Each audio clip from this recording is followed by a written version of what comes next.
Hi guys, good morning and welcome back. So before I start planting, let me check on this part of the farm because yesterday I wasn't there the better part of the morning, and this part I was scared that they wouldn't touch today. So this is the first time this area has been dug. I think for the last 2 years, like 2 years or 3 years, this area, the whole of this area was bushy. And so this time round, we want to arrange all the bananas now to be at the edge now of the farm. So this is the section that we want to plant sweet potatoes. I've been told it will do well.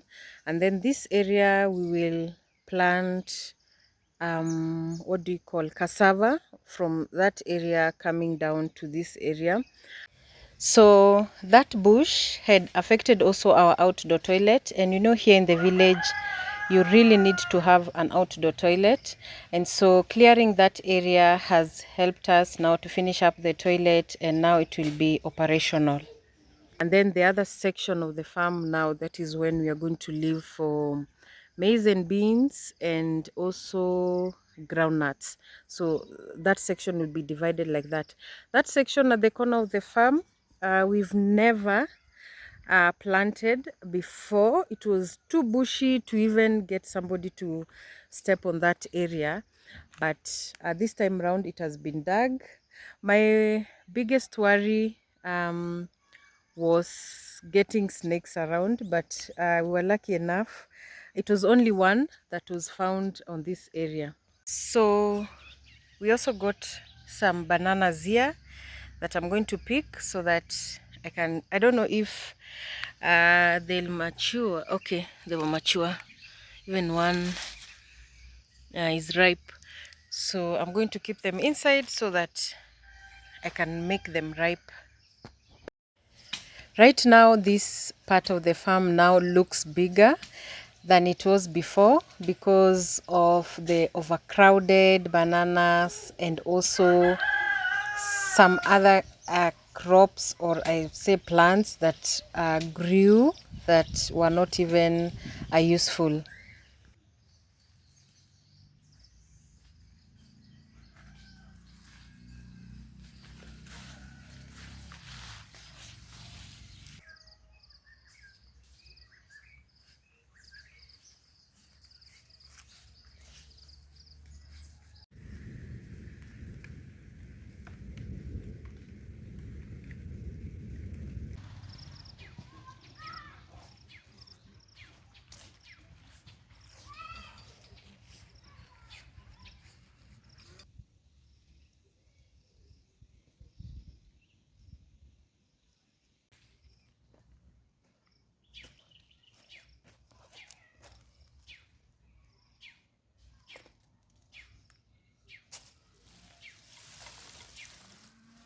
I uprooted these spring onions, and I want to plant them to be a little bit crowded at that middle section because they were in this area that I want to plant a few seeds here that I'm going to use. I want to use this section for like a seed bed.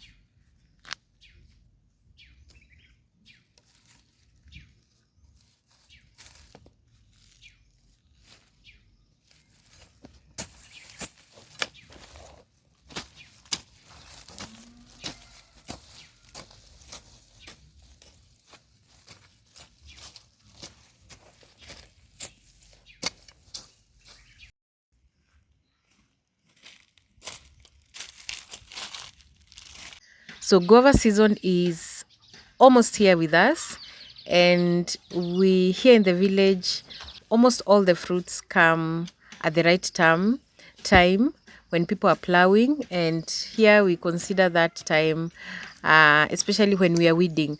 It's always that time when most homes do not have enough food in their stores.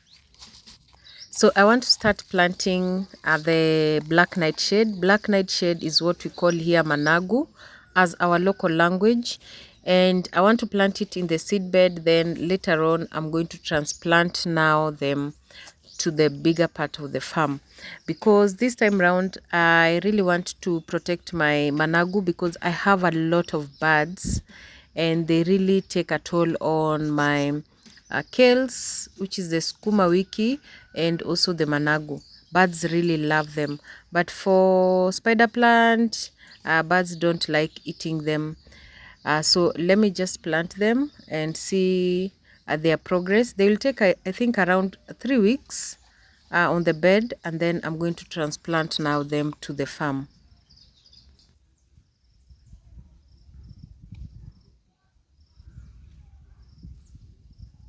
So you remember me planting the coriander, they're out, they're doing really well.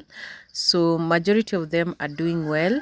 And I want to add on the bell peppers, or what we call here hoho, the green bell peppers. I tried once planting the red and the yellow, but they didn't turn, their color didn't turn. I do not know the reason why. Maybe our weather, or I didn't let them mature enough. So you can also tell me in the comment section if you have ever planted the bell peppers, the green and the yellow.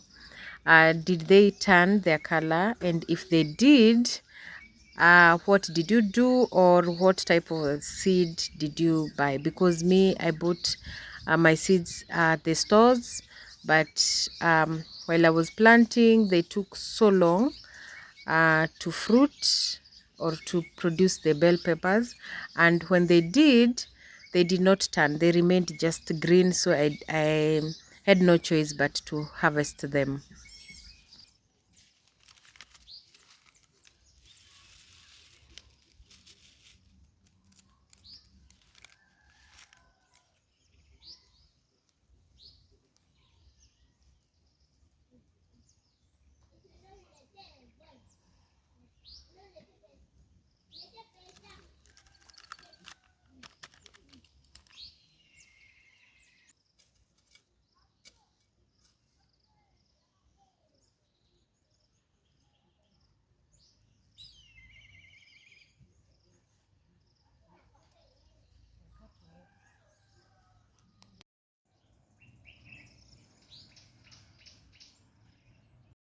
Cabbage, cabbage, cabbage. I think I've called you 3 times because this time round I'm just banking on one thing: hope. If they are going to produce cabbages this time round, because the other year, last year, I harvested none. I think I harvested one. The others rot, and some even did not produce the cabbages inside. So let me see this time round how they will produce. For carrots here, it's very easy here in my farm planting carrots. I have remained with just a little here. The ones that I bought last year, this is what I remained with. So I'm going to, after this part of the farm has been plowed, that's when I'm going to plant more carrots. And for carrots, I will not remove them from this section. What I'll do after they have become a little bit taller, like 3 inches, I'm going to do thinning. Thinning is just spacing in carrots so that they can grow well. So after they have grown a little bit, like for a month, or I think a month, that's when you do your thinning. But for covering, you can decide to just pour some little soil or just put dry grass on top, and they will sprout.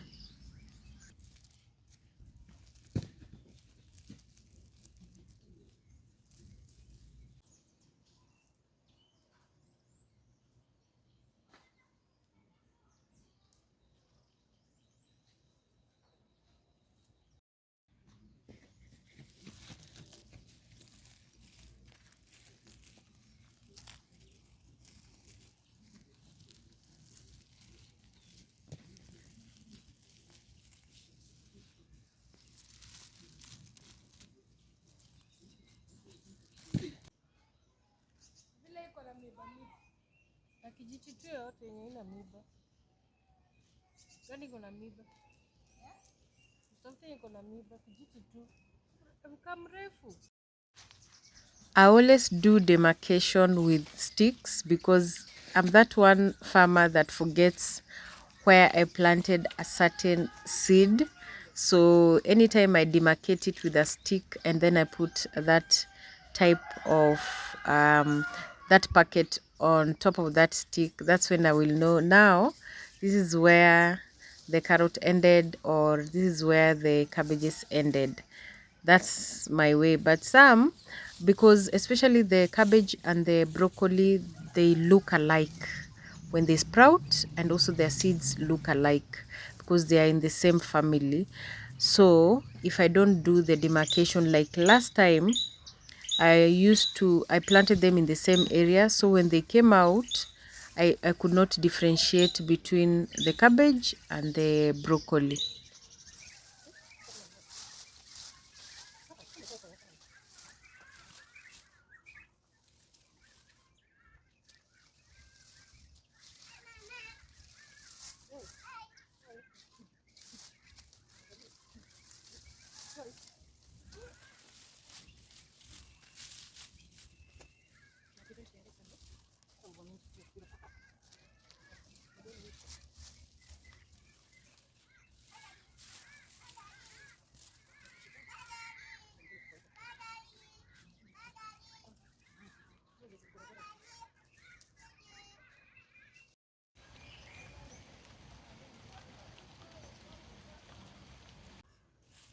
So these were the only vegetables that survived the dry season, and that's why I love planting uh, the the spring onions. I cannot survive without spring onions here. So I want to squeeze them in between. So I want to remove the other ones that are on the other side where my legs are. I want to remove them, and then they will be just in the middle so that I can do some good spacing in them.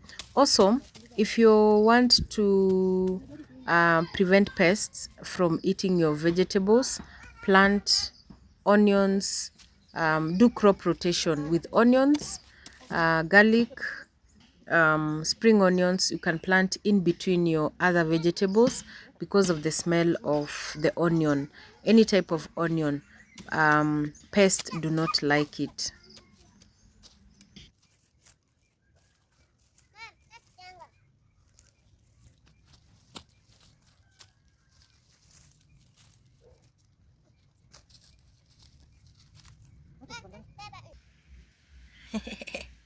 Hibernation. The red onions have started sprouting, which is a good thing. So they will take around, I think, a month in the bed. I think I planted them a little bit late, but I'm going to wait for them because for you to transplant the red onion now to a bigger space from the seed bed, you have to wait them for them to have a little bit more leaves, like three leaves or four. That's when you transplant now them to the farm.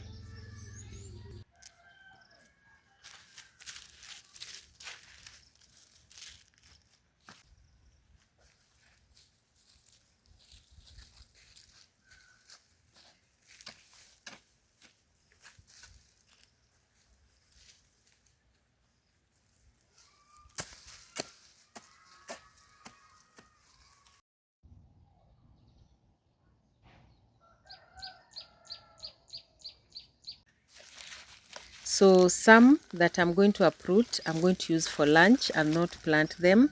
And because I love spring onions in githeri, some eggs and a fried rice, very nice. Especially sometimes I watch Chinese videos, and I really love when they take advantage of the spring onions. Some even eat them raw. The smell, the aftertaste of a raw spring onions is what takes me out. But if it is not eaten raw, I love them when they are just lightly cooked in my food.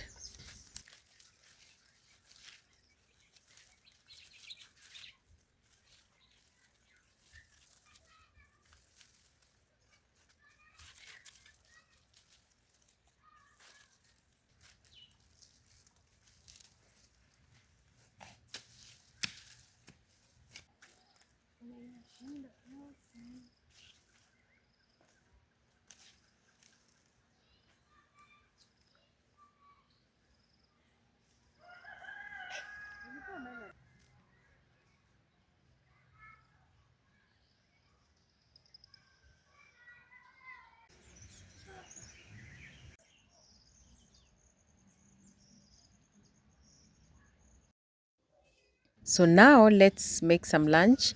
And the green bananas had remained from the last harvest, and the reason is that I've not been around here in my home for I think 3 weeks. I've been on and off, either work or being admitted with the kids in the hospital. Especially the last 1 week has been really tough on us here. I don't know what has happened because the kids were very sick. We were admitted. I came from the hospital on Tuesday from admission, so it has really been tough on us. And these green bananas, the beauty about harvesting green bananas or matoke before they are not fully matured is that they're going to stay a little bit longer before they ripen. So I want to cook my githeri with the green bananas because I want to also give my little one, because she's still recovering from her sickness. So let me prepare them, then I start cooking.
Our githeri is ready. I know I've eaten githeri a lot, but I am obsessed with githeri. I know not so many people love githeri, but you know me, I did not learn in a boarding school during high school and even primary school. So the only githeri that I learned knowing and eating is my mom's githeri. So that's the reason. I think that's the reason why I still love githeri. But I know most people here in Kenya do not like eating githeri more often, but me, I can eat githeri from Monday to Monday. I do not see any problem with githeri, and most of the time I take my githeri in the morning before going to work or before going to the farm, and I'm always good to go. So let me serve, and then I will see you later. So if you have watched this video till the end, I think this will be the end of the video today. So keep tuned. If you haven't subscribed to my YouTube channel, please do not forget to click that subscribe button. Do not forget to like, comment, and also share any part of the video that you feel like you can watch it later. So thank you so much, and I will see you in my next video. It's bye bye.